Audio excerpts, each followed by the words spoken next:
কাল হাতে একটু সময় থাকায় কিছু ক্লের জুয়েলারি আমি বানিয়ে রেখেছিলাম। আজকে দেখো কি অবস্থা, অসাবধানতার সবগুলো জুয়েলারি আমার ভেঙে গেছে। আজকে আবার নতুন করে জুয়েলারি বানাচ্ছি, তাই ভাবলাম ভিডিওটা তোমাদের সঙ্গে শেয়ার করি। আজকে আমি সবগুলো বানাতে পারবো না, ওই দুটো মতো বানাবো।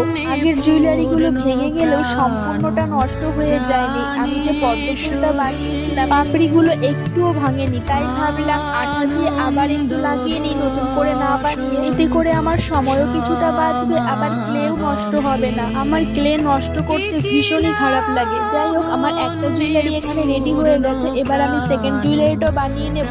আর সেকেন্ড যে জুয়েলারিটা আমি বানাচ্ছি সেটা কিন্তু কাস্টমাইজ, আমার নিজের না। আমি একটু আলাদা করে ফেলেছি। আমাকে যে পিকটা দেওয়া হয়েছিল সেটাতে পাতা ছিল না, আমি এটাতে পাতা দিয়ে ফেলেছি।